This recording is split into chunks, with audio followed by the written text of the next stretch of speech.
The AgostinhoZinga Show with your host AgostinhoZinga.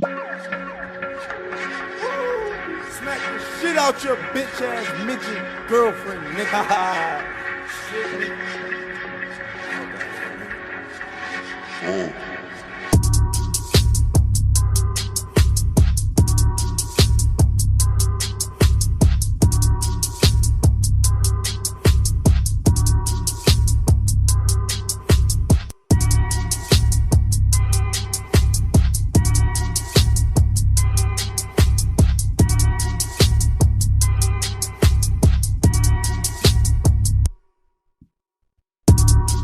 Hello and welcome back to the AgostinhoZinga Show, episode number 526 with your host AgostinhoZinga. That's episode number 526 of the AgostinhoZinga Show with your host AgostinhoZinga. I hope you're doing well wherever this darn little, small, tiny, itsy bitsy podcast may find you. Hope you are well. I hope you are well. So, many things to talk about today. Obviously, over the weekend, there's been some rather upsetting and troubling news that we should probably speak about and expand on. So I'm not going to waste any time and just dive on into the topic straight away. One thing that I've been thinking about a lot lately, weirdly enough, has been Sweetie. Not in a conventional sense, right? I'm not getting my wood out and rubbing one out to the, to pictures of her doing her thing or whatnot. Just more so around the whole 2000 first week sales thing. On the first hand, I'm thinking, you know what? There isn't enough conversation, especially in hip hop, I feel like, or especially with the newer, younger generation of kids. They seem to care a lot more about first week sales than the quality of their actual music. You don't really hear many people, especially prominent hip hop voices. I think of somebody like a DJ Academics. I don't really think there is a similar DJ Academics page that exists that focuses on lyrics, that breaks down choruses, that dissects, that dissects the construction of a song, maybe goes through discography and all those really cool things. It's mostly all drama. It's mostly all salacious things that kind of does. It's a bit of a cyclical thing, right? It kind of breeds it because those pages only cover those kind of things. I feel like the artists themselves kind of play up to it a little bit as well. So you don't really get that much emphasis on the music, which I think is a weird thing to say, but it's kind of has some truth in it. Maybe the reason why the music is so a bit meh and drab, and then when one half decent project comes out like Her Loss, everyone goes crazy because we've created this weird ecosystem where the only way you get covered is if you're a drama, and if you're in if you have a viral moment that has nothing to do with music, and if you are just focusing on the music, no one covers you. Look at somebody like a Tyler, the Creator. He's pretty much unproblematic. He doesn't necessarily have big scandals attached to his name, but when he just focuses on the music, focuses on his live show and servicing these fans, you don't really see him get covered by most of the major black hip hop sort of like blog and meme pages. Maybe his audience maybe dictates that because a lot of those pages might think he might have more of a white audience, but I still think there needs to be a bit of a shift, and I'm hoping, weirdly enough, that it might come off the back of that Sweetie thing where people might see actually, if you keep obsessing over the sales, it will eventually come biting you in the ass because you can't always sell 1 million records. I'm sure, someone like an Eminem's a good example. I'm sure Eminem probably doesn't sell as many first week as he did when he first came out and he was the #1 artist in the world, not even rapper, artist. So eventually time will dictate that your sales will dwindle. It doesn't mean you're bad at what you're doing. It just means you might lose some fans. It might mean that people that are into your stuff aren't buying it as much. Whatever stuff happens, you lose fans along the way. But if you keep focusing on a number, eventually it will come bite you in the ass. And there's no bigger example, of course, than Kanye West, right? He was there boasting and bragging about how much money he has, and if you don't have a particular amount of money, then you're not going to be able to talk to him or to tell him anything. And then suddenly the universe comes and says, "Oh, here's a reminder. There you go. You don't have as much as you had before. You still got a lot than most people, but you don't have as much as before." So all this kind of value you're placing on money is really kind of misplaced. All this stuff about sales, because it can literally go the minute zero. But for the most part, when it comes to artistry, I feel like that's where a real artist kind of earns their bread and butter. That's what really separates the wheat from the chaff, because if you've got a good marketing team behind you, if you've got a decent amount of people in the press that can cover you, you can, by all intents and purposes, position yourself in a place where you look successful, where you look like you're that guy or that you're that girl, but really in the kind of broad sense of the word, or in the real sense of the word, the streets aren't really fucking with you like that totally. And you maybe see that with what's going on the Sweetie. And it made me think also about the stuff that I do on my end, and even the stuff that I'm pursuing when it comes to DJing and whatnot. For the most part, there is this idea that exists out there. I'm not sure if it's true, or maybe people are just reading into it, but I don't think they are, because I remember listening to this live stream. No, I remember listening to I was watching a video actually on I think by IMS. I think it was like IMS, which is a Ibiza Music Summit, and they had these, people from the industry in dance music and nightlife and club culture involved. All these owners of bars, owners of clubs, all these owners of agencies and booking firms and whatnot, and management teams, blah blah blah. And one guy I remember in particular was talking about how it's a sort of accepted but somewhat resisted part of the industry, that there is this element of the bookings that's centered around booking somebody that has a really decent social media following. It's just the part of business. You can't ignore that. You can't ignore the fact that somebody is making a lot of noise online. I think of somebody like a Party Boy 69 might be a good example. Somebody who I feel like, on my side of things, maybe he blew up for another reason, but from what I remember seeing him being shared on social media, on YouTube more often, and people are, look at this mad guy with this green screen, with this wacky look, looks like a bit of a div, but can actually DJ for real. And that kind of was what he kind of used to propel his career forward. And I guess some bookers out there look at those metrics and look at those views and those engagements, and they kind of use that as a basis to kind of draw into their decision making process about who they book. So naturally, if that's the case, if you're a DJ and you're an artist, you'd be dumb not to focus or to be aware of that. And maybe that might lead you to go out and buy views. It might lead you to go out and buy likes, buy comments, buy engagement. And unfortunately, it looks like it works, because there's some people out there for sure that I think we can all agree on. There's no way these people have that many people watching their streams, or their live streams when they're DJing, or buying their records, or liking their flipping posts on social media. It's just impossible. It doesn't make any sense really, for the most part. If you really are kind of cynical about it, or you just judge it with a kind of with an eye where you remove any kind of agenda or bias, you just look at it plainly, you think, what, that doesn't add up.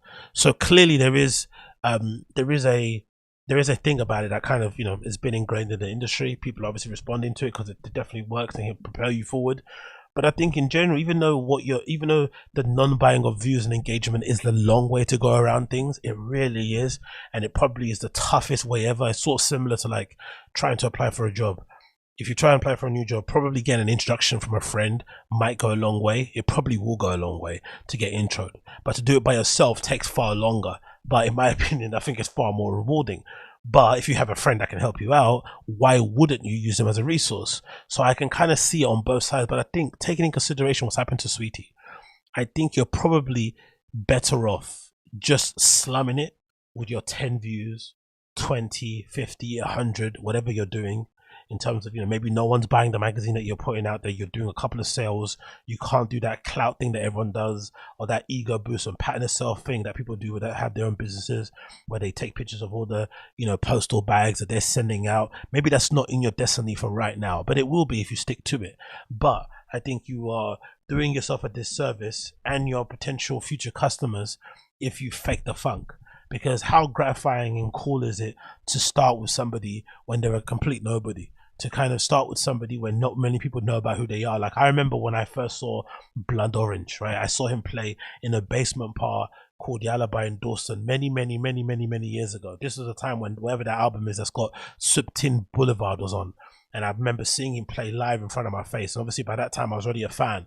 But it's amazing to see him go from being that Blood Orange to being this version of Dev Hynes now, at the moment where he's leading orchestras and shit. And he's scoring movies and doing crazy amount of cool shit.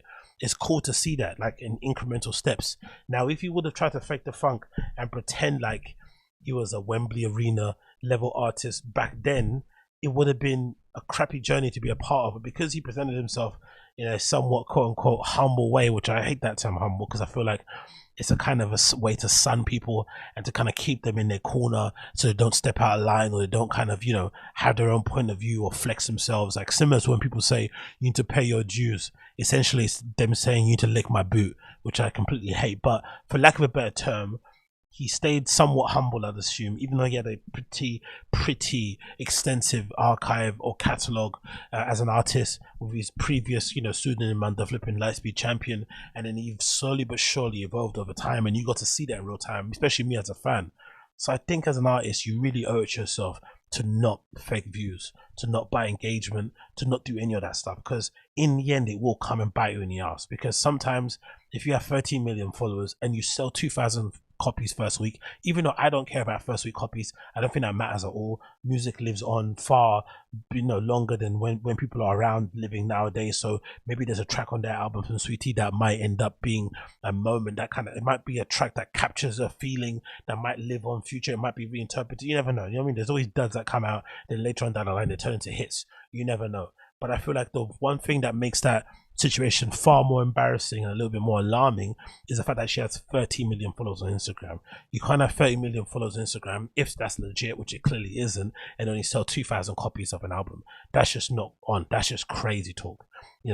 I know that doesn't, it's not a 1 + 1 = 2 thing. Similar to when I made that example of Facebook events. When you put an event up on Facebook and all your friends click like, doesn't mean that's all the people that are going to your flipping party. That'd be dumb to say.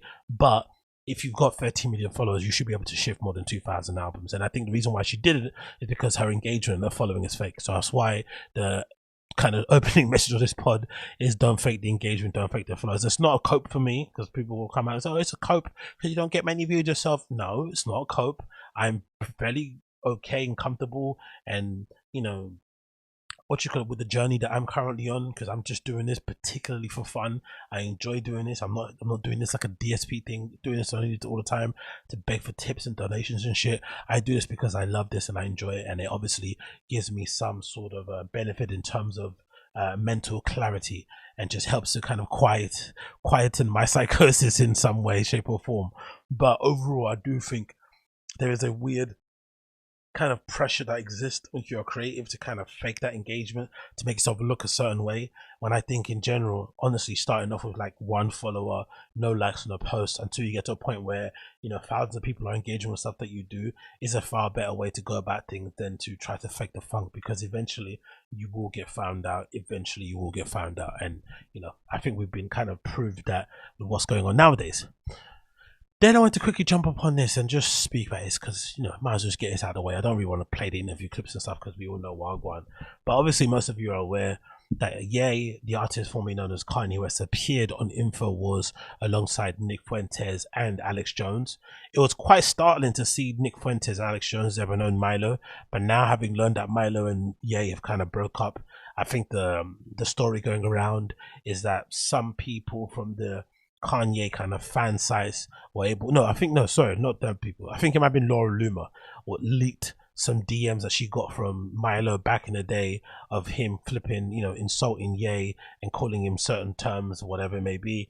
And then she passed it on to him, and I guess they had some communication behind that. Consequence got involved, and eventually Milo ended up parting ways with Ye's presidential campaign. But that was the first thing I pointed. I was thinking, I wonder why Ye's sitting there with Nick Fuentes but not Milo. That would be a perfect chance for him to kind of restart his career, especially after what he went through and everything else. But clearly they're not together anymore. And the major thing to come out of this interview isn't the Milo not being there, of course. It was Kanye going completely nuclear on his anti-Semitism world tour, right? His promo tour, trying to kind of, remind people, no, I'm really on that time. You know what I mean? All these words you think I can't say, I'm going to say, which is funny because it reminds me of a child, when like a kid first swears and you say, no, don't say that word. And if it's a naughty kid, they'll give you that sinister smile, and they'll say it again. That's what kind of reminds me of. Like, the more you tell them not to say things, the more you end up saying it. So if people just pretended like, being an anti-Semite wasn't that big of a deal, or they just didn't react to the things that he said, he will probably go away. That's the funny thing about it. But I think because the attention is kind of his fuel source and he loves that, it kind of goes the other way. But my hot takes to take away from all this, because we know all the stuff that he said was wrong, we know it was bad, blah blah blah, that's all boring. My hot take I've got to take from this is that I feel like it's pretty fun to watch.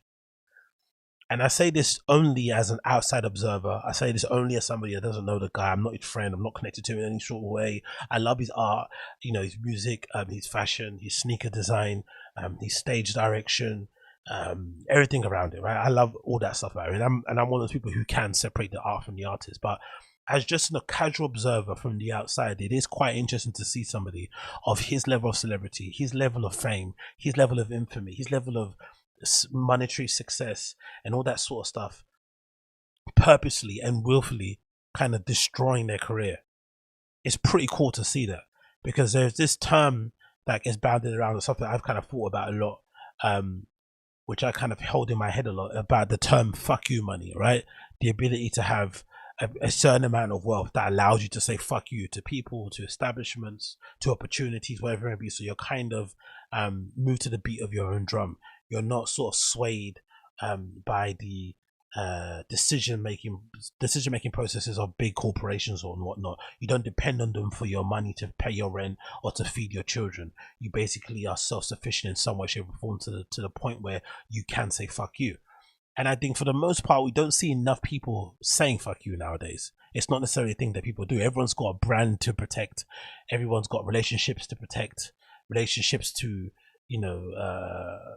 massage, relationships that they still haven't even, started the initial conversations about. Everyone's always kind of really scared about those kind of things. You see a lot on Twitter where people don't want to write a certain word in a certain way, so they use apostrophes, or they star it because they don't want a fan base to come after them, or they don't want, just in case if they rip this certain designer, another brand might see it and they might Google your name and see you said that thing, and then they might not get the job. All these things, everyone's afraid, everyone's shook of getting cancelled, all this kind of stuff. So it's pretty cool to see somebody like a Kanye at his level basically decide, I'm not bound by those limitations or those kind of prisons that are put around me as a celebrity, and I'm going to say exactly what I want, to the point where I'm legitimately getting to the point where I'm inciting violence.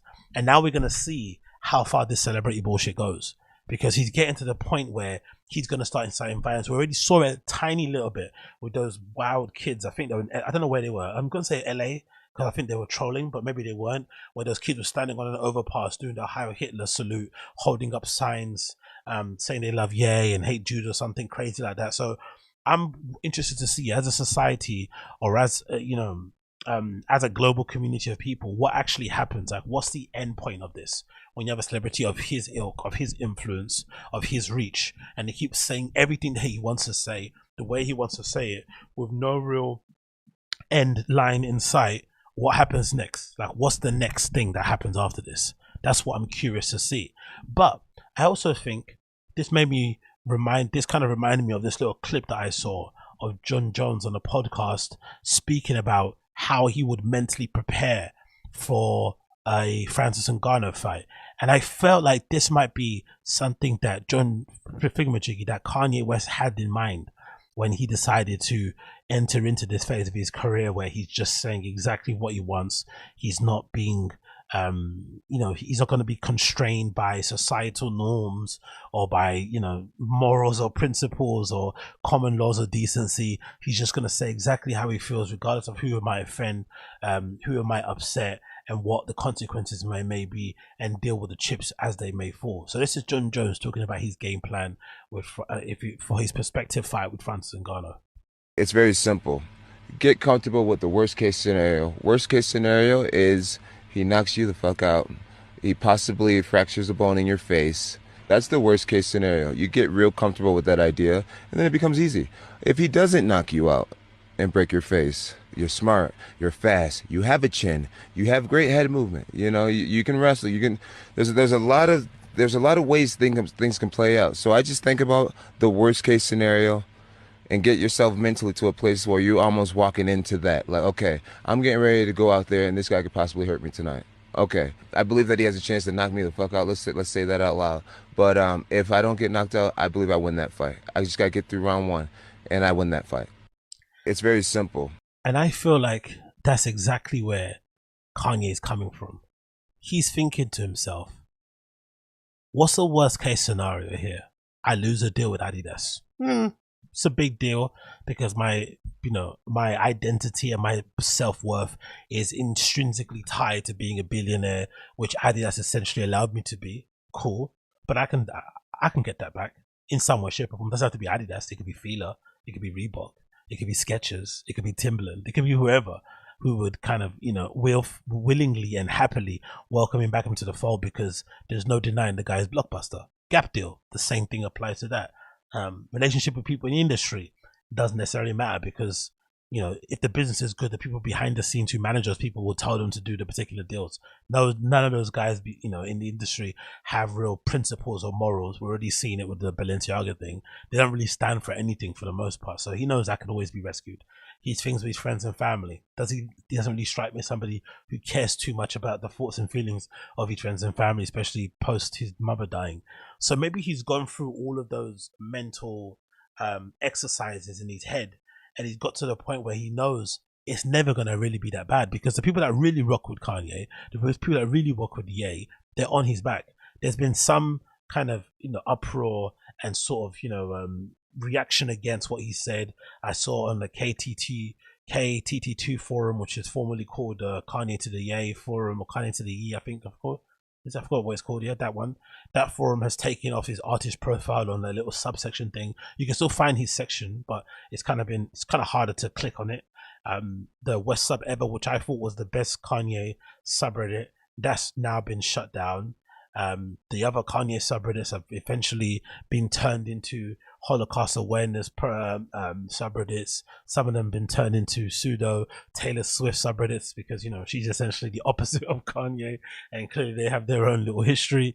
So I feel like for the most part, the actual fans, the ones that are diehard Kanye, the ones who basically sustained him throughout this entire time anyway, the ones who were right, who have his back regardless, they're always gonna be there. And I think he's finally realized that, and he's decided to push it to its extreme and see where it goes. So me as a fan who has no real stake or interest in this whatsoever, because I'm not really, my thoughts and feelings aren't swayed or influenced by what a celebrity has to say. Much so a celebrity tries to come into politics. That's one thing that I just have no time for whatsoever. You can do your make-believe on stage or behind on the screen. You can make your cool songs. You can maybe, influence silhouettes and colors and shapes of clothes here and there, because you've got cool style yourself and you make some cool trainers.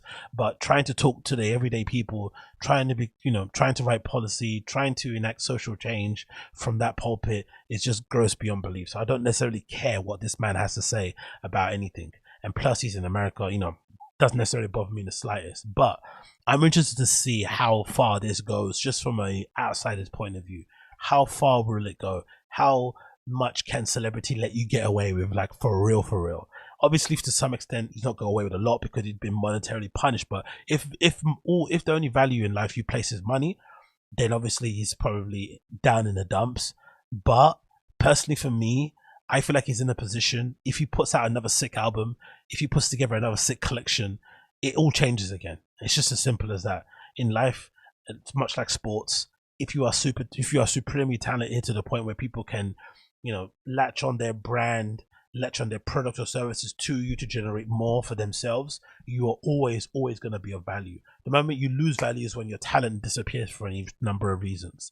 But as long as your talent is intact, you'll be completely fine. And the proof is in the pudding. Clearly, this man, maybe should be on some sort of medication, isn't on it, and he's still performing at this level. So it clearly shows that as long as he keeps himself on this close to breaking point level, he's going to be perfectly fine in terms of his future prospects. Because I don't necessarily think this really does anything for the most part, because this is always going to be the natural end anyway. He was always going to get to a point where he says out loud, "I love Hitler," especially with all those kind of press articles that was coming out and hush stories. Van Lathan being one of the first people to go on record and saying he wanted to originally call, I think he said the story was he wanted to call the album that was called Jesus originally, he wanted to call that Hitler, but obviously he got took down from it. That was back when he was maybe just a bit shy of embracing his troll side or his dark side, but now he's clearly on that wave. But that aside, can we also talk 1 minute about the outfit? this legitimately might be one of the greatest outfits I've ever seen on Alex Jones or on Infowars, ever, or in the history of flipping television interviews.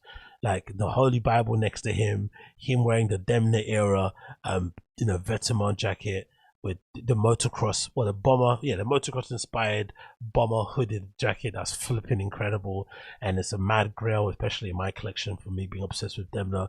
Then you've also got the Vetements Demna Gimp hoodie. I'm pretty sure it's not a mask. I'm pretty sure that's a hoodie that also comes with gloves. I'm pretty sure. I'm not too sure if it's the same one, but I remember seeing it in one collection. I think it's the one where they're walking on tables. So this is like a defining era of Demna that he's wearing. So in a weird way, it's him also showing support for his friend Demna, who's going through a whole heap of madness with Balenciaga and that Kids Gate. But it's also him reminding everybody that, he is the freshest out there when it comes to fashion, even when he's, throwing flowers at flipping Adolf Hitler at the same time. Absolutely incredible to watch in real time. Absolutely incredible. And to be honest, it really does test your standard if you are a hardcore Ye fan. Like, how far are you willing to go for your fandom, especially if you're Jewish? Like, what do you do? Do you put that to one side? Can you separate the art from the artist? Woo, it's a whole lot of madness, a whole heap of madness. Moving on from that one, I want to quickly also touch upon this. This story broke a couple of days ago.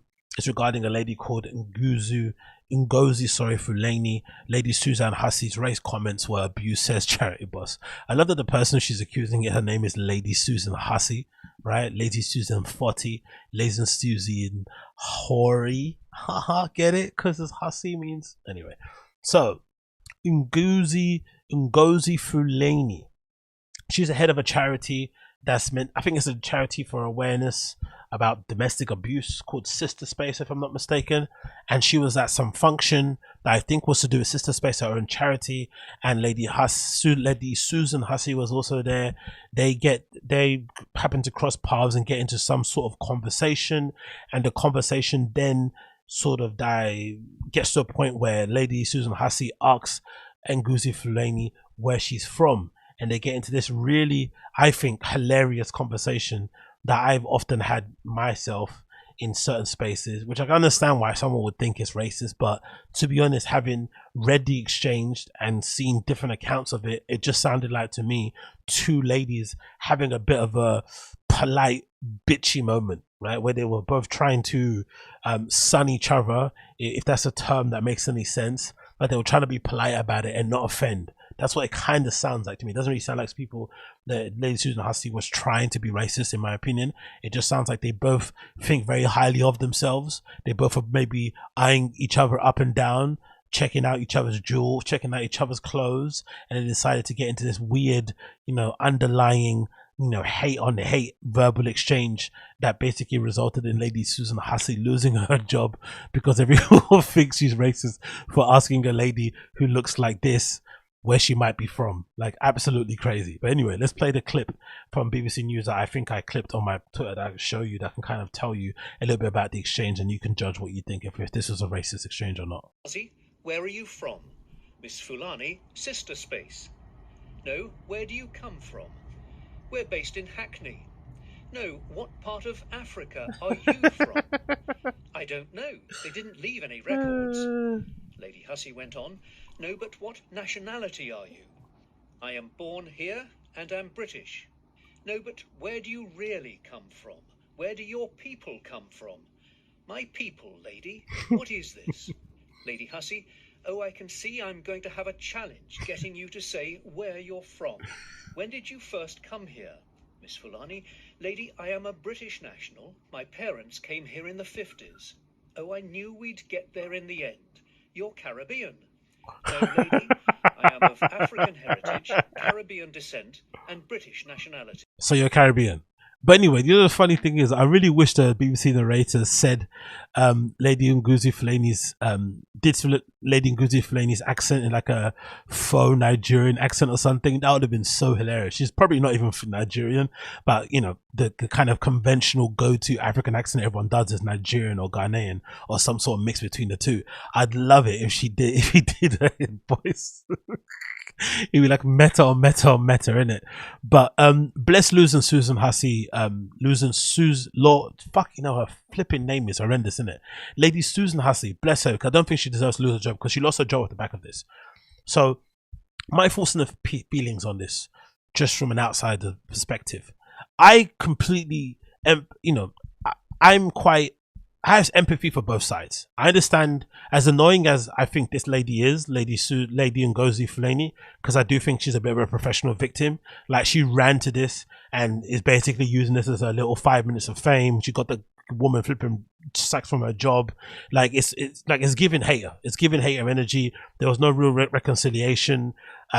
She basically saw the worst intent possible in the things that lady said. She was invited to have some sort of face-to-face conversation with Lady Susan Hussey at the whatever Buckingham Palace, and I guess she probably maybe rejected it in a mark of solidarity of her people. I don't know, some nonsense, but essentially took away, I guess, the attention from her charity that she's got, that obviously fighting for a good cause, and it kind of made it all about her, which maybe was the whole point. Because I have this weird theory that maybe, like I said before, that they kind of just got into like a woman fight, like verbally, right? Passive aggressive verbal fight that kind of weirdly centered around where you're from. But I also maybe think, she's doing this, she has this charity, it's doing great things, it's obviously advocating for a good cause. She gets a decent turnout at her gala. It's all about her, everyone's shaking their hands, kissing her cheek, she's having a good time. And then suddenly Lady Susan Hussey walks in and all the attention shifts towards her because she's by extension a member of the royal family. And suddenly now you've been upstaged at your own event. So in order to kind of bring somebody down, you get into this conversation and you make it all about yourself, and you've kind of become the star of the show again, once again. Again, that's a bit of a reach, a bit of a hot take, but hey, it's YouTube, it's podcasting, you got to do these things from time to time. I have sympathy for Lady Ngozi Fulani because I, like myself, I have sympathy for Ngozi Fulani because with my name, I often get the where you're from conversation a lot, and it can be annoying. But I understand that I also have a name that isn't the most common name in the world, right? I'm pretty sure a lot of you haven't bumped into, many AgostinhoZingas out there in the world. And if you have, definitely let me know. I'd love to see what these people look like. But I'm sure I'm pretty okay with my name being uncommon and people maybe having questions as to why a guy that looks like myself would have a name that sounds Italian, that sounds, Portuguese, that might sound Spanish to some people, whatever it may be, right? I understand people have those kind of questions and I'm open to speak about them. I don't really give a shit too much about it. But I'm also not one of these people who places too much value in that kind of level of identity to the point where it makes my whole identity. Like people that walk around with like the African continent thing as a necklace and stuff. I'm not patriotic when it comes to Africa. I'm not patriotic when it comes to the UK. Whatever I'm born. Wherever I live. I just think the value of a person isn't necessarily determined about where they're from, which is cool. Identity is one thing to get behind, but it's about who you are as an actual person, who you eventually grow up to be, the lessons that you learn, the relationship you have with people. All these things are probably way more important than where you are from as being the defining part of your character and who you are and framing your whole entire personality. And I think it's a little bit offensive. It's a little bit offensive to everyone's intelligence to somehow take an innocuous question like somebody asking you where you're from when you're legitimately dressed, like I said before, where you go out sort of dressed in this particular way, which is not shame on the lady, but she clearly goes out wearing certain garments, with a certain style, with a certain twist on them, for whatever effect, whether it's comedic, whether it's what she really thinks looks good on her, whatever it may be. But honestly, you can't say, why are you asking me where I'm from when you look like this? I'm sorry, you just can't. It's like guys who get offended if somebody asks them, oh, are you into fashion? And you're wearing a rainbow coat or something, right? Or you've got your hair, or you've got or you're wearing a skirt with tabby sandals and stuff. And people are asking questions about where your skirt's from, where your shoes from. And you start getting offended at that stuff. Don't be an idiot. The common everyday person outside is wearing, for them flipping Veja sneakers are spicy. So imagine if you're walking down the street with a pair of tabbies and a tartan skirt on. Of course, they're going to ask you where you're from, why are you wearing that, what are you into, blah, blah, blah. It's a standard question any regular civilian would ask. And if anything, you should probably be way more excited to share your story and your inspirations and your interests with the average everyday person than it would be with somebody that's just going to suck your dick anyway, in terms of people that are into stuff that you're into. If you're in your little scene of, activists and what you call it, people that own charities and have these little, because I always feel like the charity people and the theatre people, especially in local council and stuff, they all have this similar kind of like this exists in every kind of council, I feel like, around London. These kind of like, whatever. I don't know how to call them, but they've got them in all flipping places. It's all well and good talking around to yourself and having that kind of banter, but I think it's of more importance if you're able to share your culture, your traditions, and your love for whatever it may be with the everyday person and get them educated on it in some way, shape, or form, and maybe get them interested in it to the point where they might want to donate, they might want to participate, they might want to, I don't know, advocate for you and share the stuff that you're doing. That's far more interesting, I feel like, than just kind of preaching to the choir. But who am I to tell somebody whether or not they should be offended at what people say to them? But I honestly do think this is really regrettable and a really kind of sad situation, because if I'm not mistaken, Lady Susan Hussey did step down, which I think is absolutely crazy. It says here, courtesy of the BBC article, you see her in the backseat car here with the late great Lizzie. It says here, Lady Susan Hussey was a key figure in the royal household for many decades, having started working for the royal family in the same year the Queen was giving birth to Prince Andrew in 1960. I'm sorry, bro. If this woman was around when Prince Andrew was born and you're expecting her to be woke, you are an absolute cunt. I swear to God, you're a cunt if you expect her to be woke and she was around. She was working for the royal family when Prince Andrew was born. Not that she was born then, she was working for them. Fuck, she had an N9 number in 1960. Are you crazy? Buckingham Palace announced last week that Lady Hussey and other former ladies in waiting would subsequently be known as ladies of the household, a role which involves helping to host occasions at the palace. Asked if she wanted Lady Hussey to resign, this is what I think was the evil part of it from the Ngozi Fulani. She asked if Lady Hussey should resign or if she would accept her apology. Miss Fulani said, "I would have preferred if it did not happen." So again, this continued passive aggressive, not saying what you actually feel like, verbal spat that they had continued in the after comments. Instead of saying, yeah, fuck that bitch, sack her because she tried to insult me and basically call into question my Britishness or Englishness, she then decides to go in this kind of, I would have preferred it if it didn't happen. Actually, like if it feels like she should be doing it with claps, I would have preferred if it did not happen. That's what it kind of feels like, that kind of spicy, Twitter flipping, snap your neck kind of nonsense things that people do. It continues. I have to keep the focus where it should be, and that's against violence against women and girls. No, it isn't. The focus is you. Look, that's the focus. Every media flipping piece that's come out has had her fucking front and center, flapping her yums about her bloody being racially abused because somebody dared to ask her where she was from, why she's wearing African continent earrings. Like, get out of here, man. This lady's fucking horrible. Eyewitnesses of conversations, leader of the Women's Equality Party, Mandu Reid, told BBC that Lady Hussey's questioning had been offensive, racist, and unwelcoming. Cool. This is where I agree with this lady here. Let's take out one word. Offensive, maybe. Unwelcoming, yes. If you're at a gala or at some event, especially like those kind of, tuxedo type events, don't ask me where I'm from. Don't get into a political argument or whatever it may be. Make it fun, make it loose. Ask me about sports. Let's talk about, I don't know, what Kanye said. Let's talk about some album, whatever else it may be. But making it all about race and politics and stuff is a bit boring. Maybe intrinsically those events are, opportunities for you to advocate for whatever social thing that you're doing, which is intrinsically tied to politics, maybe. But it would be nice if those things could be a bit loose, where you get a chance to kind of talk shop and be a little bit R-rated with people in your little scene, and you're not being recorded, and this is kind of a closed event, so you can kind of let the hair down and be a bit crazy and hang out and just speak normally and talk off the cuff. But offensive, I definitely agree. Unwelcoming, of course, maybe because it's your event also. But racist, come on, man. Nasir Asval, a former chief prosecutor of the Crown Prosecution Service, look what they're getting involved to flipping talk about this. Who was also at the reception, said Lady Hussey also asked him about his heritage once and seemed to accept my answer. Manchester currently. Now Chancellor of the University of Manchester added, racism is never far away. All right, cool. Oh, who would have thought that a royal family that looks like that may have racist elements about them? The shock and the horror, Pikachu face. But I honestly don't think that Lady Susan Hussey conversation was that. I honestly don't. But it does make you believe that conversation that Meghan Markle said they had, where they were kind of wondering what color her baby would come out and stuff. For sure, I could have pictured them having that kind of conversation, but I don't think they're racist. In a statement on Wednesday, Buckingham Palace said, "We take this incident extremely seriously and investigated immediately to establish the full details. In this instance, unacceptable and deeply regrettable comments have been made. We have reached out to Ngozi Fulani on this matter and are inviting her to discuss the elements of her experience in person if she wishes."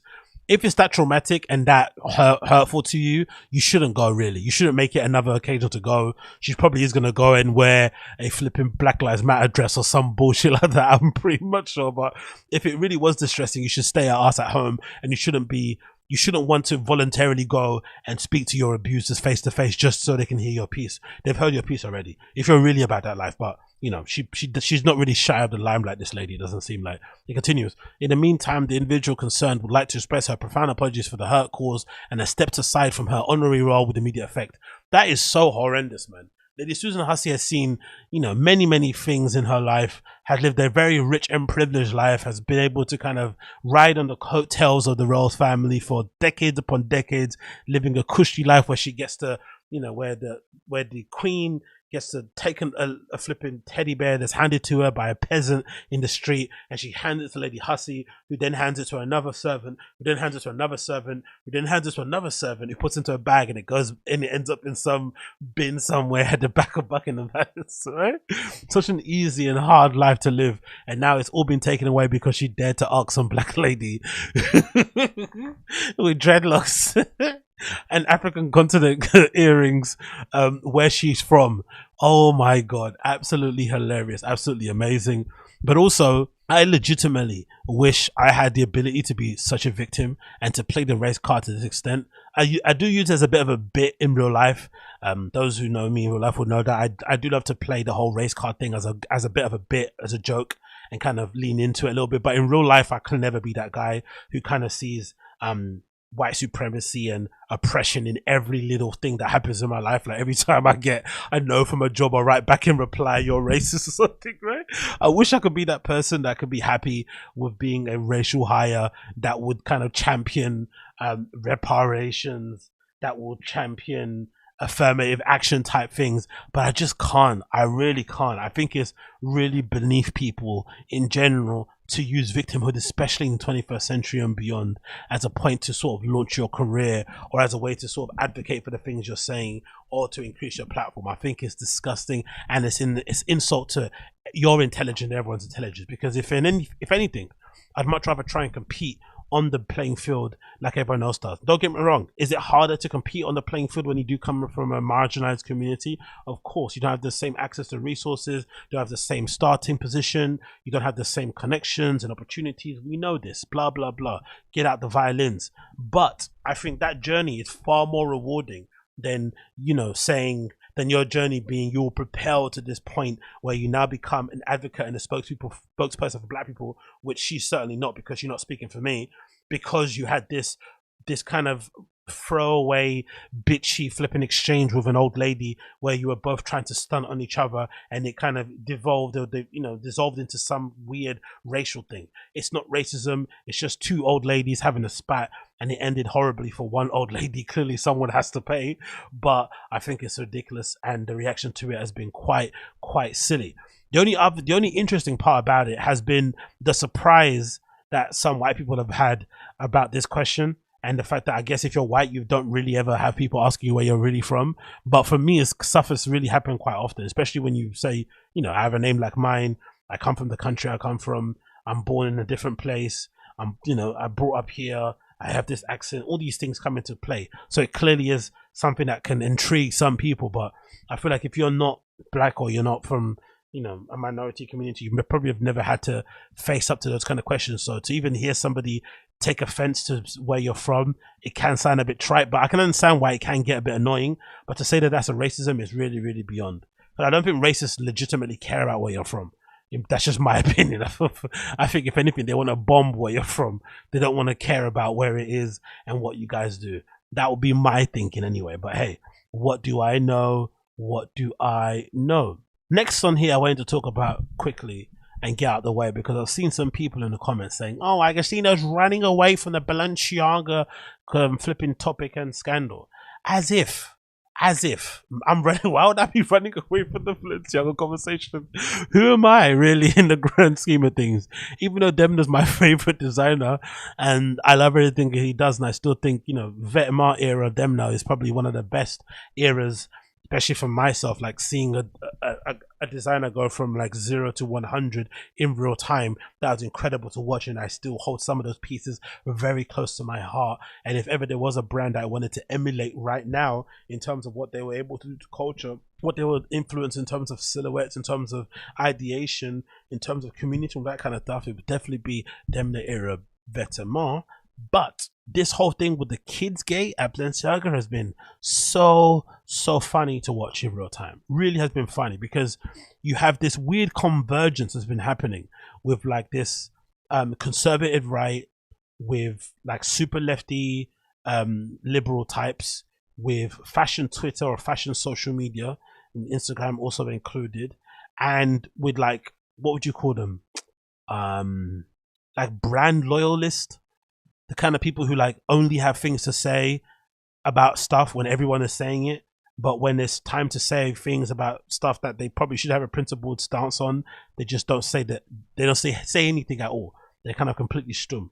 It's kind of all those people have kind of converging all at once. They're kind of all reaching this apex point where it's all kind of been blown up. So if you don't know anything about it, essentially Balenciaga has come into some hot water because of these adverts that they put out there promoting the kids line, I guess, that they were soon to be debuting, and they decided in some of these spreads to include these images where they got these little kids holding up these little goth bears, right? But some would interpret them as being BDSM bears, because they do look like, you know, outfits that you might see somebody wear if they were going to a, you know, a Kit Kat, a Pawnceptual, a Berghain, or whatever it may be. This is maybe what they might have worn if they was going to a crossbreed RIP and all those little places. So it makes sense why people would see that image or these images and be like horrified. These little precious angels are carrying such demonic teddy bears, right? Especially once they're standing around strewn around all this kind of, you know, overconsumption and materialism in their rooms and stuff. It's a little bit too much to deal with. So let's kind of just read the article and kind of go over what I think about it. So earlier this month, Balenciaga dropped this holiday ad campaign featuring children holding teddy bears in bondage harnesses and costumes. The BDSM accessories were also the runway Balenciaga show at Paris Fashion Week. The backlash against the images has been swift, with the hashtag cancel Balenciaga trending across Twitter and TikTok, many accusing the brand of its creative director Demna of condoning pedophilia, child exploitation. In a separate ad that dropped in November 21st, promoting Balenciaga Spring 2023 collection, a bag of the fashion house's collaboration Adidas was photographed atop copies that appear to be documents from a Supreme Court case called United States and Williams, a ruling that upheld Protect Act, which increased federal protections against child pornography. Both campaigns quickly became conservative talking points and sparked conspiracy theories. So obviously you see the thread there with the conspiracy theory shoot on there. On November 22nd, the fashion house issued two statements via its Instagram stories apologizing for the plush bears, which they said should not have been featured in the Child with Children's campaign, as well as the unsettling documents in a separate spring campaign. We take this matter very seriously and taking legal action against the parties responsible for our unapproved items of our Spring 23 campaign photo shoot. We strongly commend abuse of children in any form. We stand for children's safety and well-being. Now, my controversial point of view of this is that I don't necessarily think it's as big as the deal as people are making it out to be, but I also think it kind of displays and illustrates how vapid and empty most of fashion is, and it doesn't really stand on anything. It's all just art for the sake of art.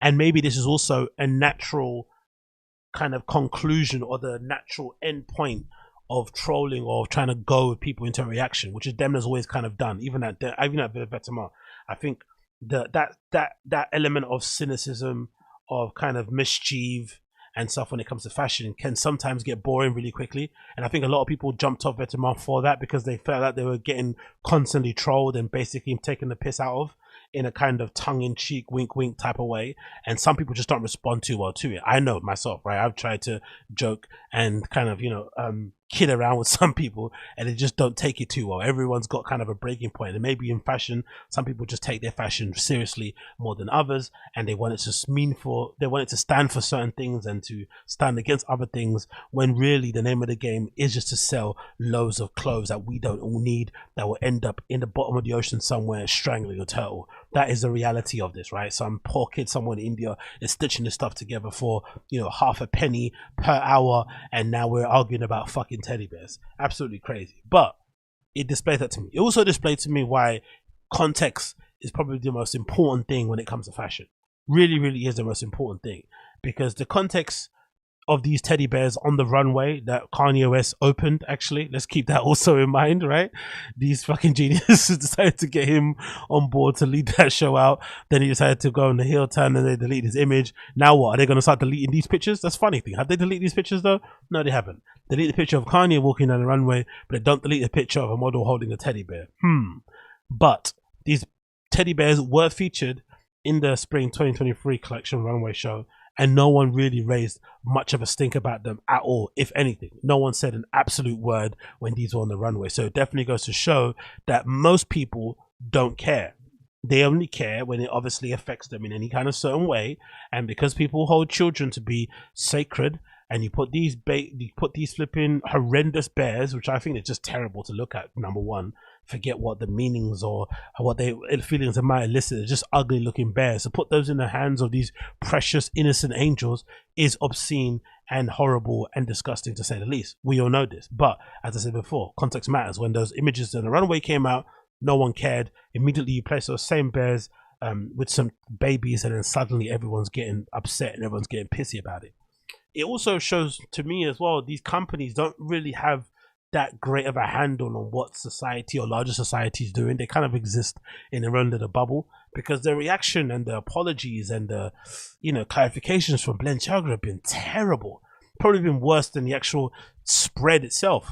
The fact that they tried to, not once or twice, I think they tried to basically throw the photographer under the bus, even though we know, even if you're not a fashion head, you should know that photographers have little to no say to the creative direction of a shoot. They're essentially photographers. They're like paid guns for hire. They basically come along, they shoot the campaign, but all the creative and all the ideation that goes behind the themes, the set, all that stuff is chosen by people who produce the thing, who produce the shoot together. Maybe it's in conjunction with a designer, with a creative director, with a sales team, whatever it is. But photographers have very little to do in the creative, you know, or the in the creative aspect that goes into a shoot. Maybe the execution they obviously do, but the creative bit they don't do. So they tried to bury them. Then they tried to bury the production company that helped to put this together. And production is far reaching. Production is very broad. It could mean just you putting a photographer in the same room as a stylist. That could count as production. It could mean you helping them to formulate or to kind of put together what the idea of the shoot should be. That could also be production. But to throw them under the bus, making it seem like they were responsible for it, was disgusting and obscene, to say the least. And they've basically taken zero to no personal responsibility about the whole thing. Then Demna's refusal to really speak about it has been pretty telling, and kind of, I think for the most part, should open up people's eyes in terms of like how very little these guys care about social issues or what's going on in real life, because he kind of flat out refused to comment and say anything about it until it got too bad.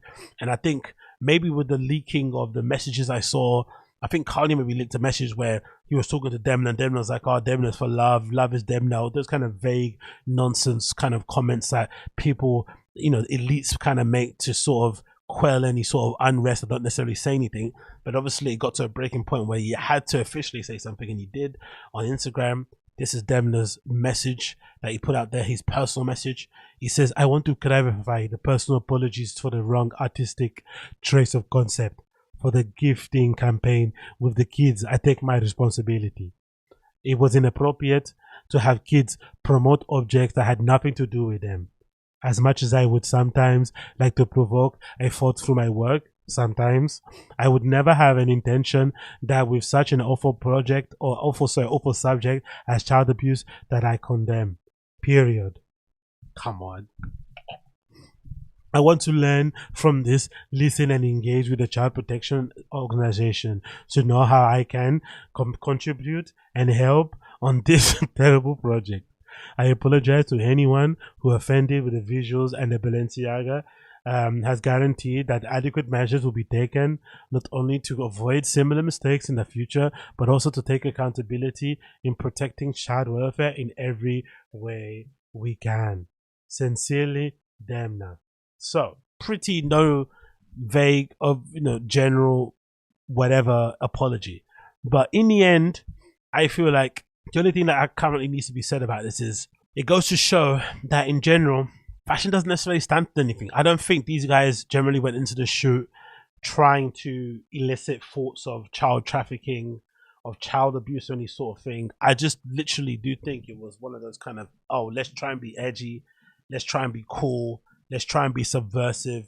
I'm sure if you're putting together a shoot for a company and they decide to do a shoot in the office and you need to get some props and some papers, it might be quite edgy and quite funny to go online and figure out some court rulings or court documents that you can get a hold of, maybe some acts that put into play as controversial as they may be, and print those out and put them on the flipping table.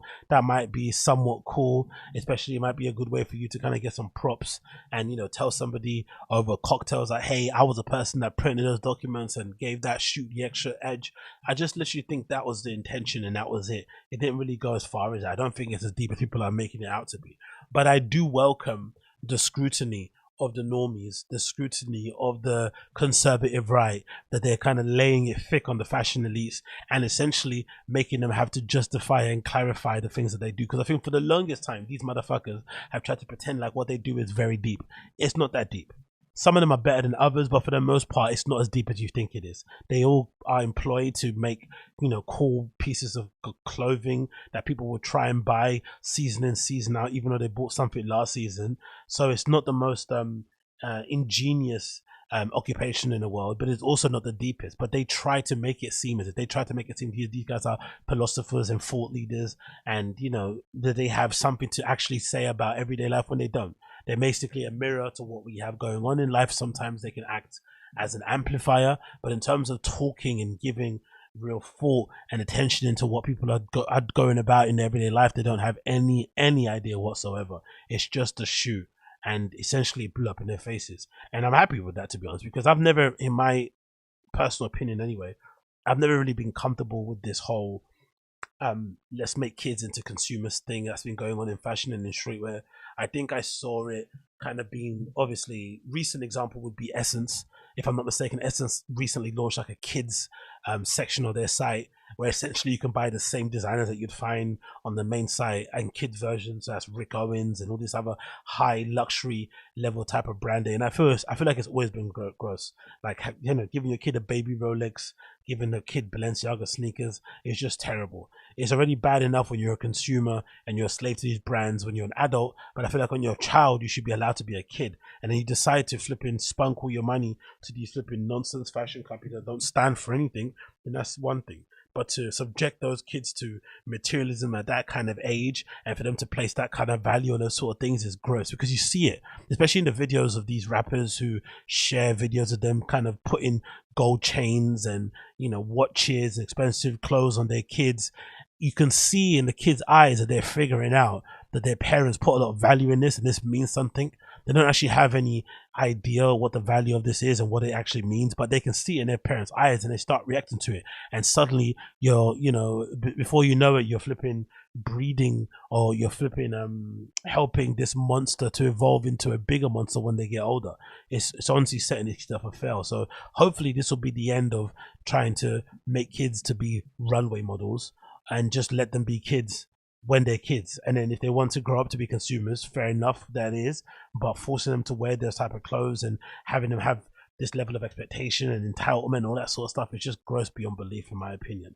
Gross beyond belief. But it would also have been extremely funny to see the reaction of the celebs, and none other than a Kim Kardashian, because obviously she's become the muse of Balenciaga over the last few months and stuff. And I thought her reaction to it was pretty hilarious, because again, much like the fashion people don't really stand for anything, so I don't necessarily think any ill intention went behind that Balenciaga kids shoot. I don't think they really wanted to promote or to excuse or to do like a psyop on flipping child abuse or anything. I don't think it was that deep. I legitimately do think it was just, them just trying to be edgy, maybe trying to cause provoke some sort of reaction, but I don't think it really was meant to say anything more than what it basically said.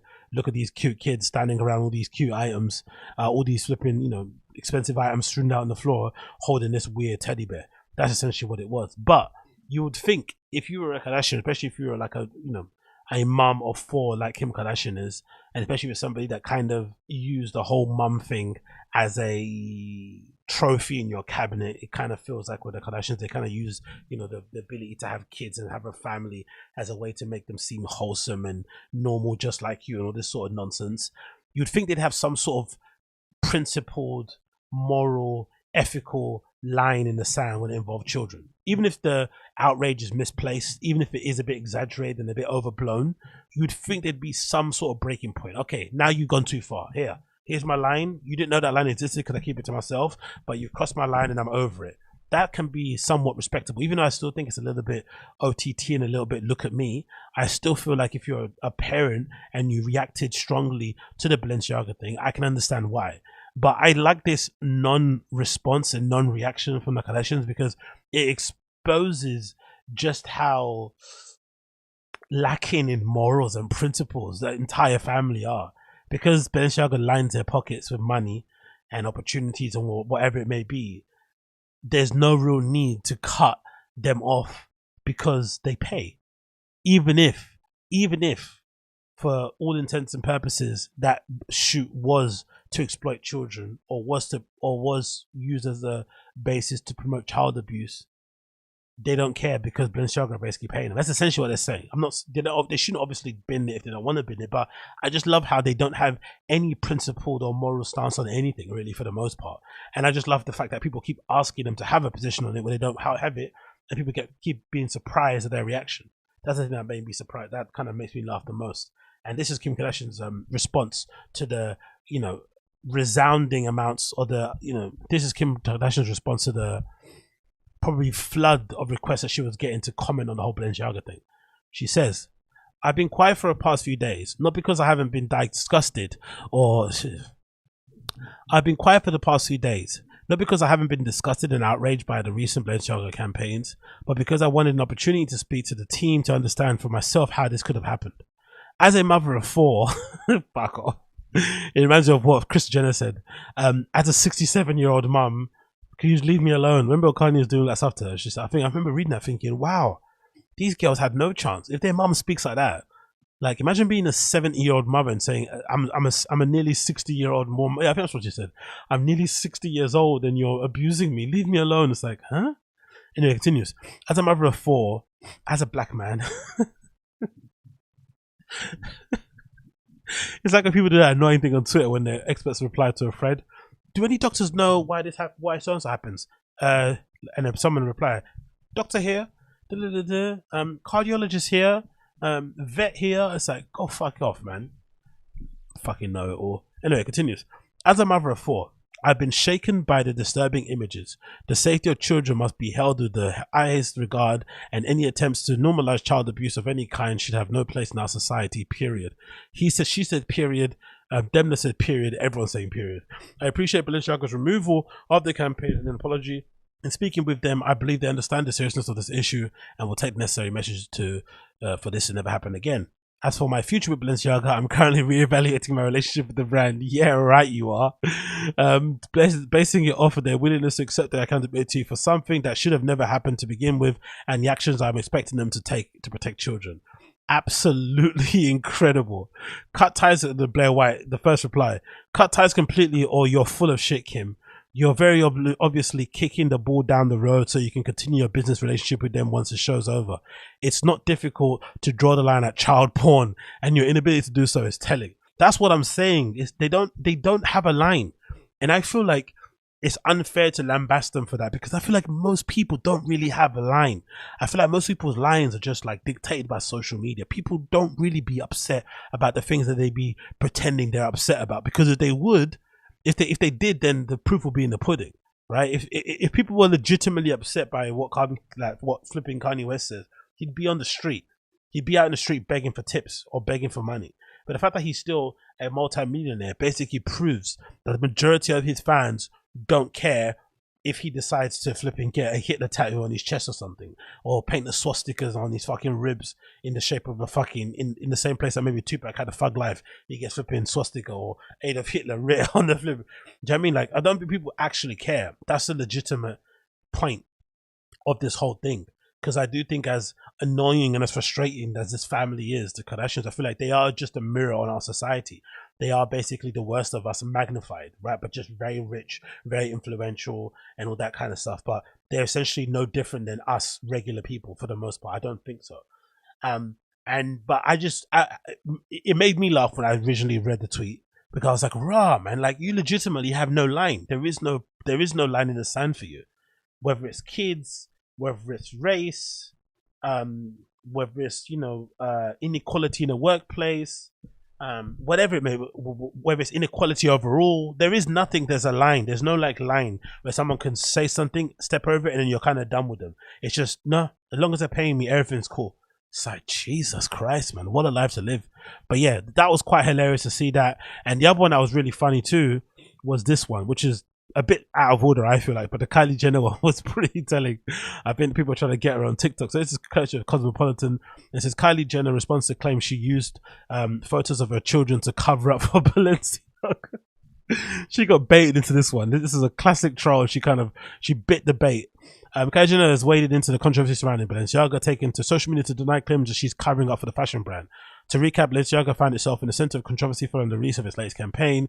The series of adverts featured children carrying the brand's plush bear, but they called them plush bear bags, They should be just called BDSM bags, which were wearing S&M style harnesses. Another advert for their hourglass bags displayed the documents of the Supreme Court related to child pornography cases. In a statement posted on Instagram stories, the label apologized for the since then, many eyes have been placed on the Kardashians and Jenner family, who frequently sport the brand at events. Now Kylie has broken her silence on the controversy after being accused by social media users of posting photos of the children in distress.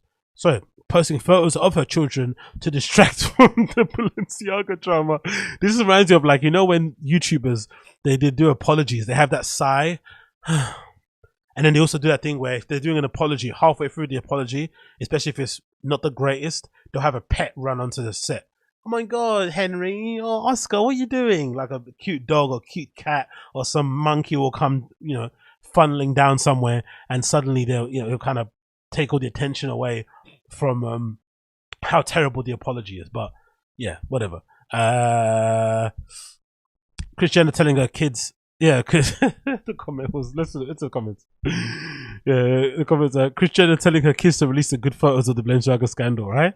And then here's her response. Why would I post a child to cover up for Balenciaga? This is why I don't do this. Always something to say, which is a classic deflection, because you didn't really address the comment, and you also just like addressed it, right? It's a good deflection because you addressed it, but you didn't really address the comment. You just kind of addressed it and kind of kept it moving. But I thought that was absolutely hilarious. People expecting the world from these people when essentially they get paid for this. This is what they get paid for. They get paid to look beautiful and to wear expensive garments. That's essentially what they get paid to do. Expect them to do anything other than that is really silly, to be honest. If I'm completely honest, it really is the height of silliness. But hey, who am I to tell people how to do things? Who am I? Oh yeah, and then I wanted to end the show by touching upon the 1 year anniversary of Virgil Abloh's passing. Pretty crazy to think it's been a year already, man. 1 year since Virgil Abloh unfortunately passed away due to cancer. Obviously something that he kept private for the most part. I think unless you were a close family or friend, no one really knew about it. Which was quite good as well, because it meant that no one was actually spreading rumors, because he actually told his actual friends and family, because I heard nothing about it whatsoever. Maybe if I was closer to the scene and stuff, I might have heard whispers, but from my really removed point of view, I heard absolutely zero about it, even on the forums and stuff. So it's pretty cool to see people were basically able to respect his wishes and keep that news to himself, and he was able to kind of battle that stuff in private and spend those kind of last few moments, in some sort of relative peace with his family and whatnot. Unfortunately at that time, which probably was a bit bittersweet, but it kind of made me think just in general about his lasting legacy. And I feel like when it first happened, I remember I streamed about it and I was quite taken aback because it kind of came out of the blue. obviously for most people, myself included, and I was weirdly affected by it, which makes sense because obviously I had worked with the guy previously. I was obviously a fan of his from the minute from day dot actually, and I kind of followed his entire journey. I went to work for that company where I helped to kind of co-produce the entire curriculum for this online streetwear program, and I essentially went there because I've had a feeling that he might be the person leading the streetwear program. And if I'm not mistaken, I actually put what I do. Yeah, I actually made the initial sort of pitch that I had to present myself. The kind of deck that I used was essentially me kind of having an idea on how a course led by Virgil Abloh would look like. I'm actually going to try and rummage through my documents and see if I can, on my inbox, see if I can kind of pull that PDF up and kind of share it and show you guys exactly what I was kind of going for in terms of what I kind of presented when I went to that company. And you can see some of the stuff that I was talking about back then. It's quite funny. I think I made it on like Photoshop or something, still PDF thing that I did, which was handy because at the time it kind of allowed me to make that step up in my career. But I'm just reflecting on his legacy, and I think when I made that original video, I think one of the things I remember saying was that the thing that I will take as a lesson and something I'll kind of carry forward is definitely that relentless kind of just do it and make sure you ship and posting your work type of mentality that Virgil had. I've not really done maybe the posting of your work thing, but in terms of just continually putting out every idea that I have, I've so far did it, especially since the time that he's passed until now. And I feel like that kind of energy that he kind of put out there into the universe has allowed me to kind of take this pod that I do and the live streams I do and the other thing, bits and bobs that I do to come out. It's allowed me to kind of take that to the next level, because I feel like for someone like him, he was never too precious. He never really seemed like somebody who was resting on his laurels or took his position as ever, however lofty it might have been, and took it for granted. He definitely somebody that saw, like, regardless of his station, he still treated it as if he was that intern that was kind of, working on shoes at Fendi with Kanye back in the day. He still saw it as him doing PDFs for, doing PDF flyers, sketching up flyers on Photoshop for his raves and stuff. He saw it the same way, even though he's working on that higher level. So I feel like that was super inspiring to see. And I think for myself, being an older dude, it was that inspiring. And I can't imagine how inspiring it must have been for a kid being 16 and seeing this guy going from, designing that initial Off-White collection and having ASAP Mob sort of like modeling it and shit, and then see him take that all the way to Louis Vuitton, the Nike collaboration, the IKEA stuff, everything else in between, the DJing, the touring, the activations, all this mad stuff, the bin trills, the empowering of the denim tears, of the Heron Prestons and all this sort of stuff. It's been incredible to watch it in real time, legitimately incredible. And the other thing that I think that's really kind of important to see also is that in the end, that kind of relentless need to always be creating and to always put his shit out has essentially put him in the position where his wife can continue on his legacy. As there's a recent interview that she did with New York Times, Shannon Abloh, bless you, and it's absolutely incredible that I think in part of the article they say that they have a roadmap of things that he's done and projects they're going to release and whatnot for the next 50 years. For the next 50 years that they have all that kind of content that he done. So imagine what he would have been able to do if he was still around.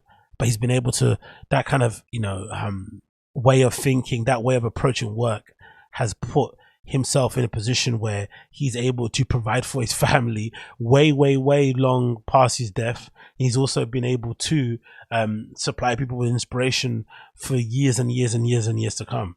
It's legitimately incredible to see, because we've already seen what the flipping Basquiat family have been able to do with such a small and short period of Jean-Michel Basquiat's life. They've been able to rinse and repeat and stretch that bad boy out, for decades and decades and decades. And Virgil Abloh has been able to do that in real time, but do it times 100, to the point where there's 50 years up and coming, but who knows what might come in the next 50, which might add another 50 on top of it. It's pretty incredible.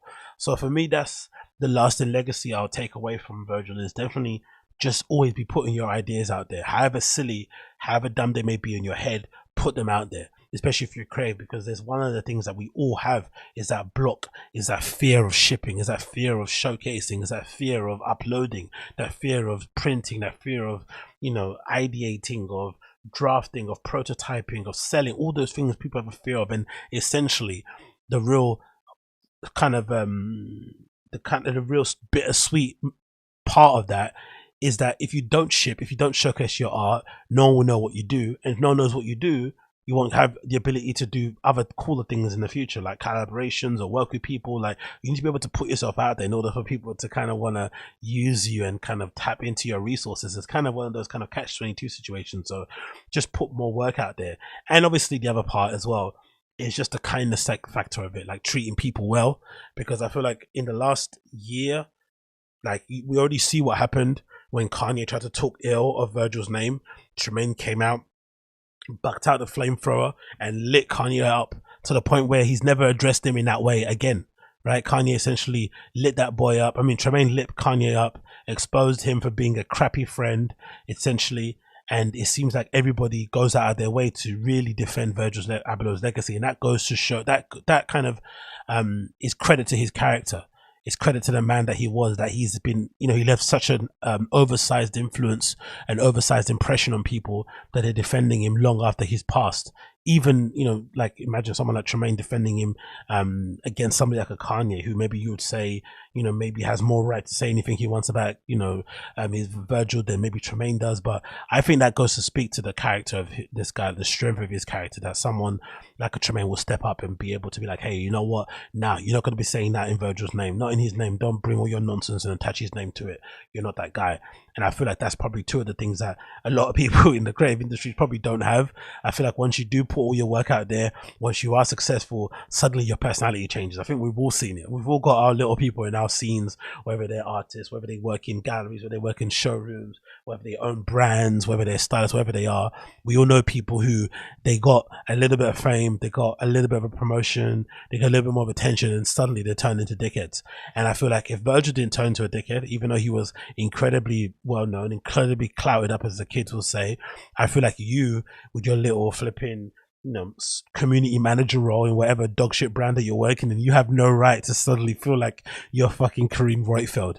You need to wind your neck in and chill. If Virgil was able to be decent and shake people's hands and look people in the eye when he's talking to them and give them actual handshakes, none of that kind of loosey-goosey fashion handshake shit, then you should also do that. Look people in the eye, have confidence, treat people with respect, you know, be courteous, and just walk with grace.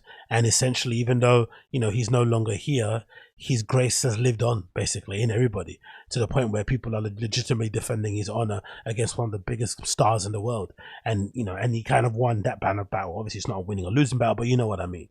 So that is basically, I feel like, Virgil's legacy. And like I said, it's really heartbreaking to kind of think that it's been a year since that guy passed, because, you know, number one, the years go by so quickly, and number two, it's such a gone too soon type of moment, because he had so much more to give, I feel like. But, you know, the great thing about it, especially when you're creative, kind of similar to what they say about architects, you know, when you build these amazing buildings, and you essentially, it's like a way for you to kind of commemorate yourself, so that your legacy and your self lives on long past your death, because these buildings stay out for, you know, hundreds and hundreds and hundreds of thousands of years. So with his products and with his ideation, all of those things will live on for many, many years. They're going to inspire many, many kids, generations to come.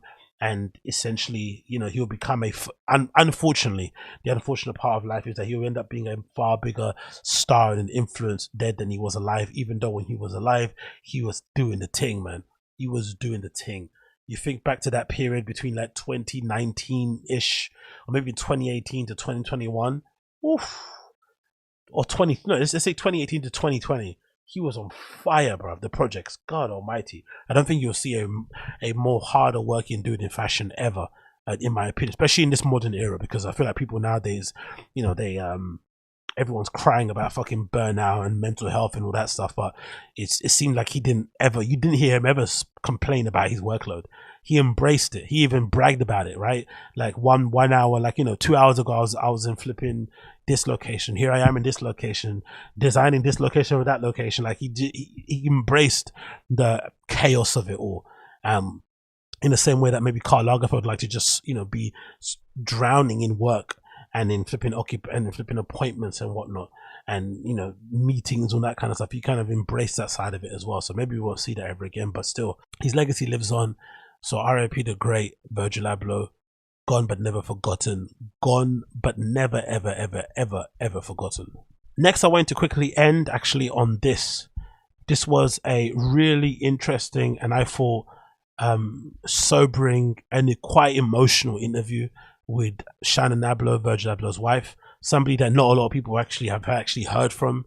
She, by all intents and purposes, kept herself behind the scenes. And for me, I always felt she was just the wife. I didn't think she was involved in fashion or the industry any part whatsoever. But I guess she played a far more important role in his life and in his kind of career than it was led to believe, but she was happy to kind of play from behind the scenes. But obviously since he's passed, she decided to kind of take control of his estate and sort of be the person maybe kind of knitting all that stuff together, so there's a sort of a cohesive message, it's kind of going out the right way, blah blah blah blah. But I thought in general, just hearing from her and hearing how she saw Virgil, especially as a husband, as a partner, as a dad, as a family man, as a friend, is really, really cool to see, in my opinion. It's absolutely cool to see. So this is courtesy of New York Times. It says Shannon Abloh is ready to talk. In her first interview, Virgil Abloh's widow steps out of the shadows and takes charge.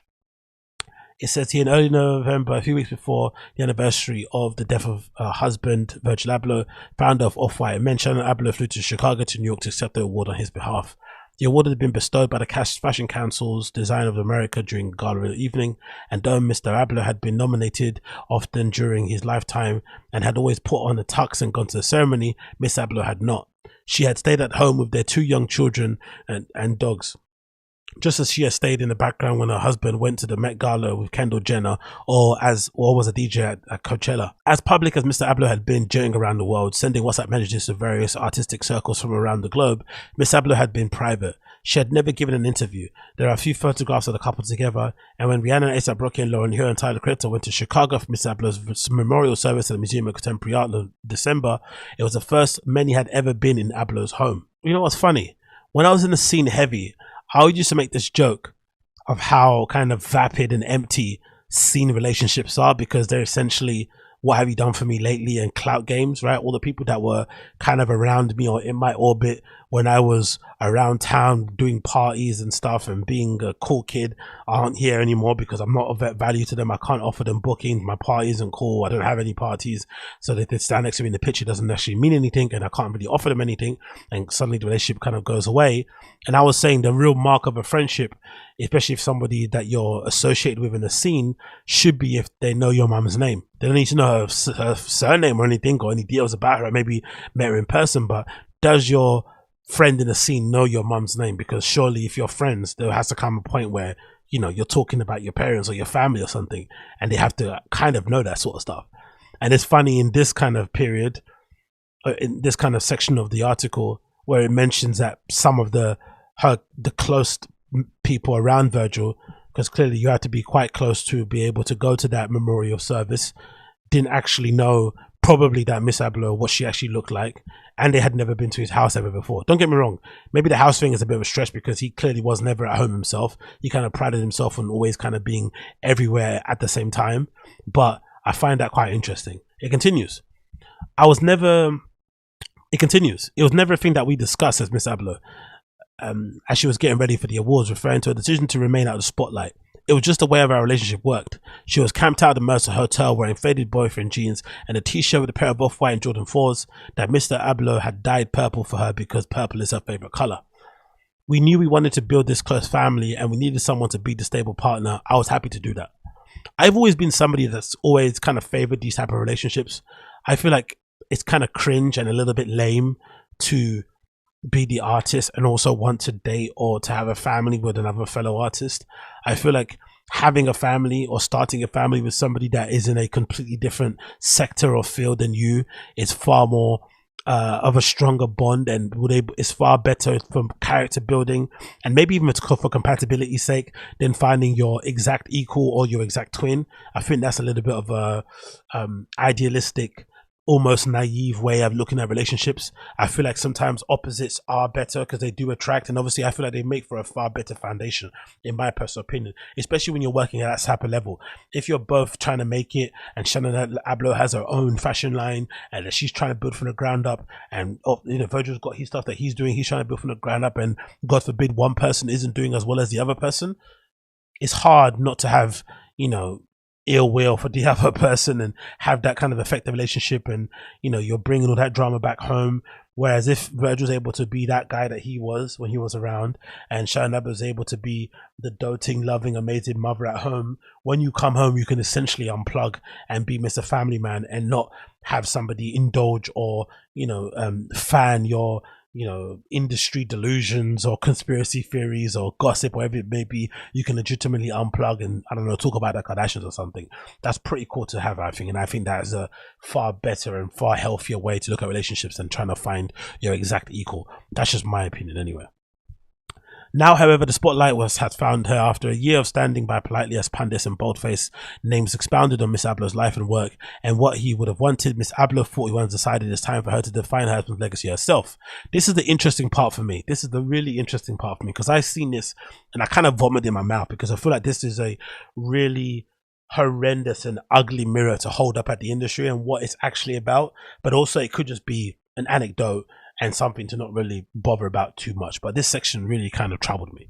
It says as follows: "It belongs to me. It belongs to his children," Shannon Abloh said. "After his passing, so many people came up to me and said, Virgil was my best friend. His best friend in the fashion industry, his best friend in the music world. A lot of his collaborators or even people who maybe weren't that close to him feel I can do this to help his legacy, or I can do that to help his legacy. It's like this train that's going 500 miles per hour. And I just thought, I have to stay on this train, because if I don't know where it's going to go. That's my place and my passion, or in my position, sorry." For me, that is disgusting, because if we're led to believe what this article is saying is true, a lot of Virgil Abloh's supposed best friends had never been to his house. And some of these people probably had never met Shannon Abloh in person, or had ever exchanged more than a couple of words to her, or a couple of courtesy waves or nods. They suddenly get to talk to her in a really distressing moment, right? Her husband has just passed away. To us, he's this Goliath in fashion and in culture called Virgil Abloh, but to her, that's just her husband. That's her partner, somebody that she, had grown up with for a large part of her life and raised a family with, and now he's suddenly gone, and you're having to deal with that in real time. And you got people coming up to you, maybe at the memorial service, saying, "I'm his best friend," and you have no idea who they are. And they're basically trying to position themselves in a place where they can stand next to you to maybe, I wouldn't say monetarily profit off it. I don't think these guys are that sick, but basically to get that rub, to get that shine, because that's what Virgil was basically famous for and really good at.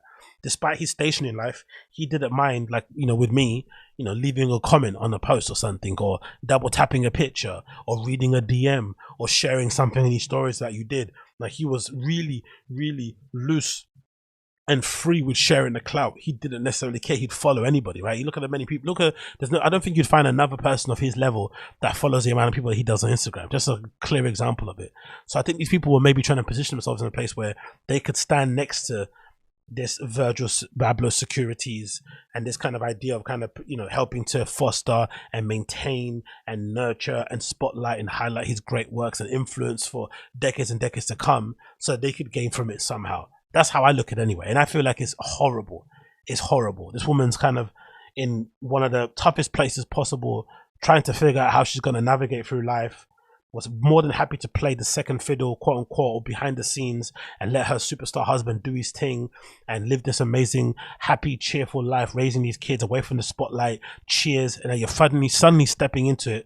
Clearly you're not comfortable with it, because if you were, you would have come in front of the camera before and stood underneath the lights. And now you're being inundated with all these flipping people telling you that they're his best friend and they want to help out. I feel like it's so gross. It's so lacking in tact, in class. But if anything, I'm not surprised. These are what these people are like in the industry. They are fucking horrible human beings. Outside of what they do, right, they create great works, they obviously influence culture to a certain extent, but in terms of human beings, the worst.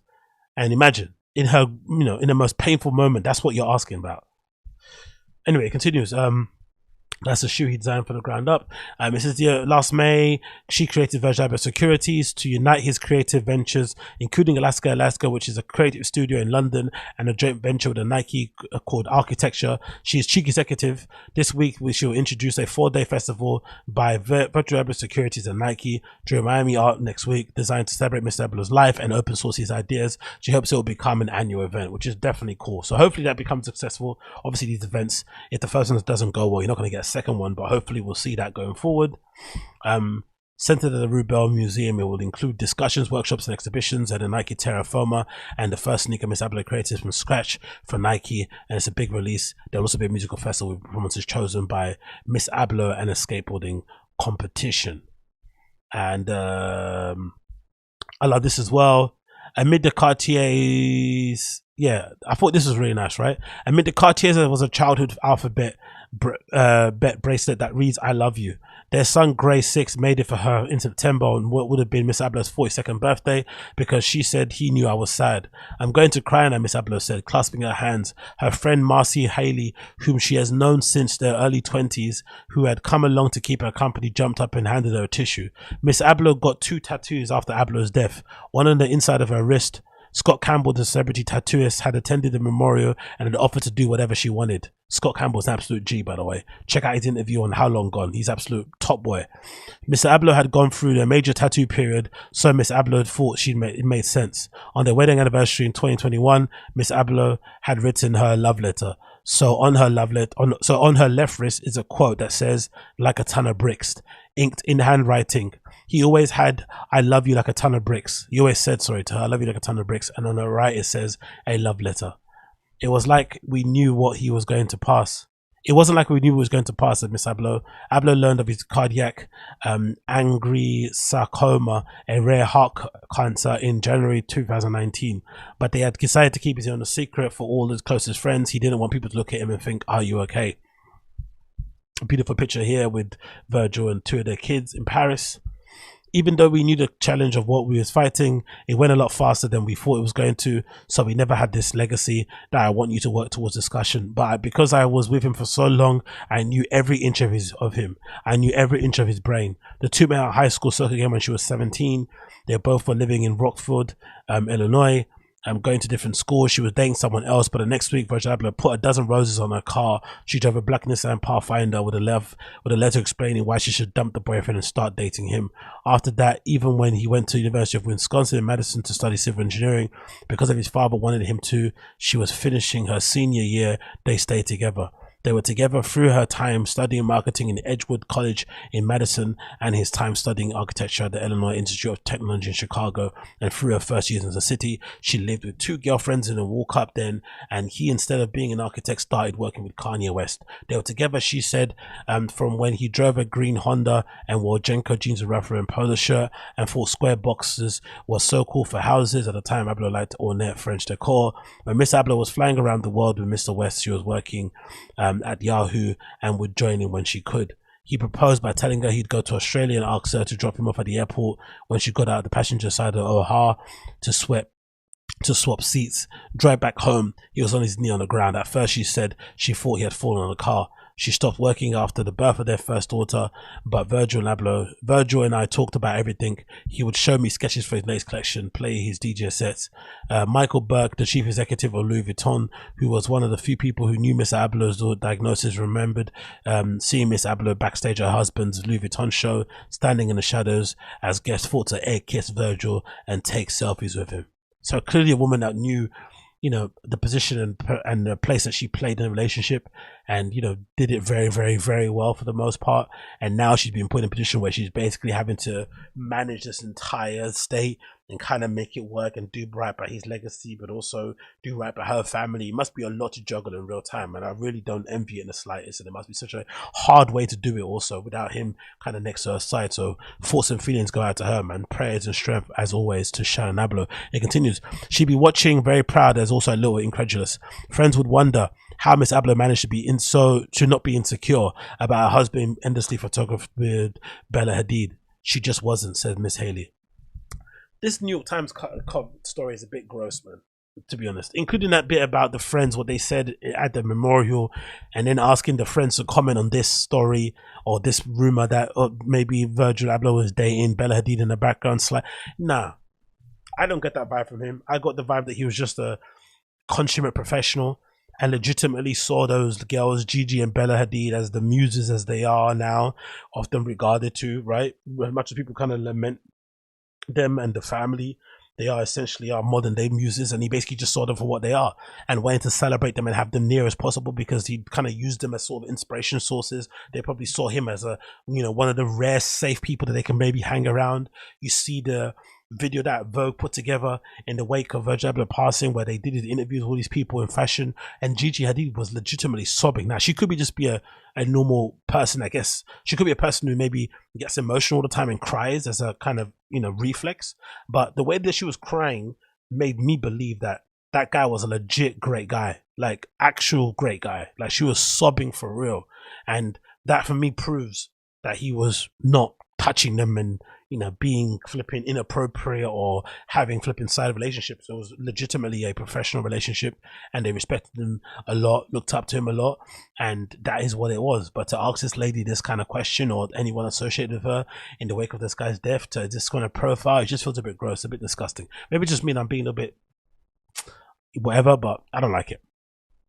It continues. I love this bit also that I didn't know. This was pretty good. In July 2021, Mr. Abloh sold Off-White to LVMH, which now all makes sense, mostly to ensure his future and to take on a larger role in the organization, but also it's because it meant Mr. Abloh, the children, would be taken care of, which is awesome, because if he would have survived his illness, he would have then had a larger role in LVMH, which then could have spawned other things going forward. But if unfortunately he did pass, which he did, he would have the opportunity to basically look after his children for ever and ever and ever, basically. During the pandemic lockdowns, the family mostly stayed at the West Weekend house in Lake Geneva, Wisconsin. I know that COVID was an incredibly hard time for many people, Miss Abloh said, but for us it was an amazing time because Virgil didn't have to make excuses to get out of shows or DJing. No one could go anywhere, so we were able to have those last 2.5 years together. That's why I'm going to end it there. I feel like that's the most bittersweet part of it overall. The fact that COVID essentially allowed the family to kind of be together during the last parts of Virgil's life, because he didn't have to jet around the world anymore. He didn't have to make excuses to leave, which I am definitely someone that can attest to those, because when I was working with him, from afar at Mastered and doing that online streetwear program thing, one thing that I remembered being a real issue, a real point of contention that the founders were really getting annoyed with and the people that are running the company, was the fact that we couldn't pin Virgil down in terms of doing content, because he was always flying, back and forth from studios and whatnot, and meetings, and he'd often fly back to visit his family in Chicago. Like, he legitimately didn't even try to move them over to Europe next to his studio, or go, well, at the time he was doing Off-White, to move them close to his studio in Milan. No, he was jetting back and forth, back and forth, back and forth. Crazy work ethic and flipping stamina that he had during those times, and that was always to go visit his family. So any excuse he had, any time he had to go back visit his family, he'd go and visit them. So all this stuff that I'm reading now about him makes complete sense, and it's just bittersweet. You know what I mean? Like, COVID happens, they get time to look after, to be together as a family for a 2.5 period, but you also know it maybe is the last 2.5 years that you're gonna have with this person. But yeah, RIP to the legend. Thoughts and feelings go out to Shannon Abloh and the family. Hope they stay strong and they have the right ones around them for sure. And yeah, I love the profile. The picture's fucking amazing. She looks beautiful here. Really well done.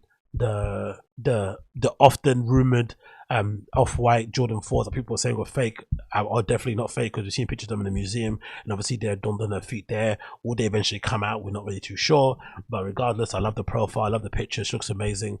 Hopefully this festival goes really well in Art Basel and we get to see it every year, so that we can remember the great man's legacy forever and ever. So that was been the Agostinho Show episode number 526. Thanks again for tuning in. It's been a pleasure to have your company. If you're watching this on the video portion of the show, it's going to fade out to black. If you're listening to this via the podcast version, it will play my tune the day at the end, so hang on tight for that. But until then, I will see you guys very, very soon. Have a good one. Enjoy the rest of your week, and we'll see each other again very, very soon, my friends. Take care.